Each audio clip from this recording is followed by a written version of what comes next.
Hello everyone, welcome back to my channel বৃষ্টি fashion ideas. Long ঘটি হাতা আজকে আমি আপনাদের সাথে কাটিং এবং শেয়ার করব। প্রথমে কাপড়টি আমি মেপে দেখিয়ে দিলাম। এখানে কিন্তু কাপড়টি টোটাল 2 ভাঁজে আছে। একটি হাতা আমি কাটিং করে দেখাচ্ছি। প্রথমেই দেখুন নিচের দিক থেকে আমি মার্কিং করছি। এখানে 8 ইঞ্চিতে আমি একটি মার্কিং করলাম।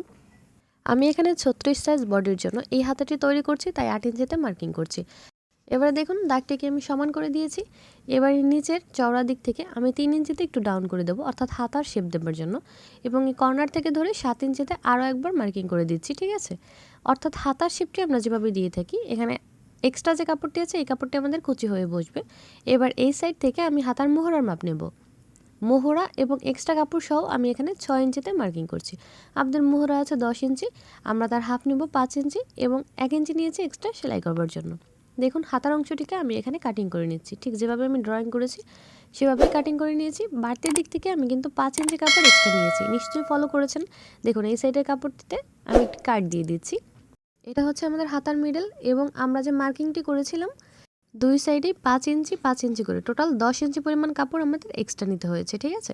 যেহেতু আমি পাপ স্লিভস তৈরি করব, অর্থাৎ ঘটি হাতা লং তৈরি করব, এর জন্য আমাদের কুচি অ্যাটাচ করতে হবে। এই কুচি দেওয়ার জন্য এই 10 ইঞ্চি কাপড় আমাকে এক্সট্রা নিতে হয়েছে।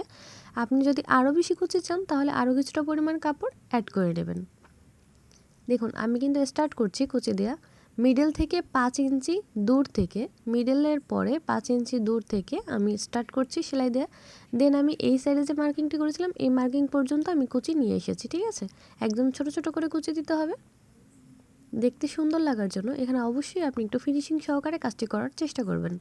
এবার দেখুন হাতের মুখের দিক থেকেও আমি একই নিয়মে কুচি দিয়ে নিচ্ছি, অর্থাৎ মার্কিংটি আমি যেখান থেকে করা স্টার্ট করেছি সেখান থেকে কুচি স্টার্ট করেছি এবং মিডল পর্যন্ত কুচিটিকে নিয়ে এসেছি। দেখুন আমি কিন্তু হাতার মোহরার দিকটাতে দুই রকমভাবে কুচি দিচ্ছি, অর্থাৎ প্রথমে আমি যেদিকে কুচি দিয়েছি পরবর্তী কুচিগুলো তার বিপরীত দিকে দিয়ে দিচ্ছি।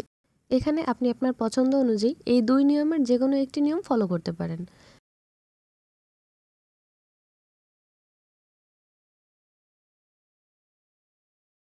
প্রথমে আমি আর্মহোলের সাইডে কুচি দিয়েছি, দেন আমি মোহরার সাইডে কুচি দিয়ে দিয়েছি। দেখুন এটি হচ্ছে আমাদের আর্মহোলের দিকটা, ঠিক আছে। যারা নতুন তারা অবশ্যই এখানে একটু মনোযোগ সহকারে দেখুন। এবার আমি হাতার পাড়ের অংশটি জয়েন্ট করব। আপনি চাইলে এটি এক কালার কাপড় দিয়েও কিন্তু তৈরি করতে পারবেন, দেখতে খুবই সুন্দর লাগে এই হাতার ডিজাইনটি। দেখুন হাতার পাড়ের অংশটি আছে আমাদের উল্টো সাইডে এবং হাতার অংশটি আছে আমাদের সোজা সাইডে। হাতার কাপড়ের উপরে আমরা পাড়ের অংশটাকে এভাবে বসিয়ে জাস্ট জয়েন্ট করে নিচ্ছি। দেখুন আমাদের কিন্তু পাড়ের অংশটি জয়েন্ট করা কমপ্লিট হয়ে গিয়েছে। এবার এখান থেকে আমি একটি চাপ সেলাই বসিয়ে দিচ্ছি। আমাদের হাতার টোটাল লম্বাটি আছে 11 ইঞ্চি। আমি এখানে কিন্তু প্রথমেই মেপে দেখিয়ে দিয়েছি, আমরা কুচি সহ এখানে সেলাই সহ 8 ইঞ্চি পরিমাণে কাপড় চওড়া নিয়েছিলাম, তাই না।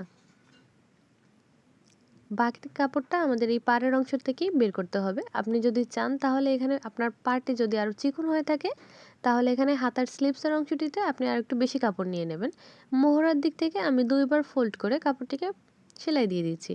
এখানে আমি কোনো প্রকার আস্তর বা ফলস ব্যবহার করছি না। আপনি চাইলে এখানে ঠিক যে নিয়মে আমি কাটিং করেছি সেইভাবেই ফলস বা আস্তরের কাপড় অথবা সুতি গজ কাপড় ইউজ করতে পারেন, কিন্তু আমি এখানে কোনো প্রকার কোনো ফলস কাপড় অ্যাড করছি না। এবার দেখুন আমরা এখানে টোটাল লম্বাটি দেখিয়ে দিচ্ছি। আমাদের সেলাই দেওয়ার পরে কিন্তু 11 ইঞ্চি পরিমাণে টিকবে, ঠিক আছে। এখানে আমি দেখিয়ে দিলাম এখানে 11 ইঞ্চি পরিমাণেই আছে। জাস্ট আমরা হাতাটিকে পরবর্তীতে জয়েন্ট করে নেব। হাতার মুখের মাপটি এবার দেখিয়ে দিচ্ছি। হাতার মুখের জন্য আমি এখানে 9.5 ইঞ্চি নিচ্ছি, অর্থাৎ একদম মোহরা আছে আমাদের 9.5 ইঞ্চি এবং এখান থেকে নিলাম আমরা 11 ইঞ্চি, ঠিক আছে। 11-র হাফ নিলাম 5.5 ইঞ্চি। এবার জাস্ট এই দাগ অনুযায়ী আমি সেলাই বসিয়ে দিচ্ছি, অর্থাৎ নর্মালি আমরা যেভাবে হাতা ফিটিং করে থাকি একই নিয়মে এই হাতাটিকেও ফিটিং করতে হবে। ভিডিওটি কেমন লেগেছে সেটি শেষ পর্যন্ত দেখার পরে অবশ্যই আমাকে কমেন্ট করে জানাতে ভুলবেন না, এবং আপনারা নেক্সট কোন ধরনের সেলাই কাজের ভিডিও দেখতে চান সেটা জানিয়ে অবশ্যই আমাকে কমেন্ট করতে ভুলবেন না। আমি চেষ্টা করব আপনাদের পছন্দ অনুযায়ী ভিডিও তৈরি করার। দেখুন আমাদের হাতাটি ঠিক কতটা সুন্দর হয়েছে। এটি আমি পরবর্তীতে ব্লাউজের সাথে জয়েন্ট করে নেব। আপনি চাইলে এটি কামিজ কিংবা কুর্তিতেও একই নিয়মে এই হাতাটিকে তৈরি করে নিতে পারবেন।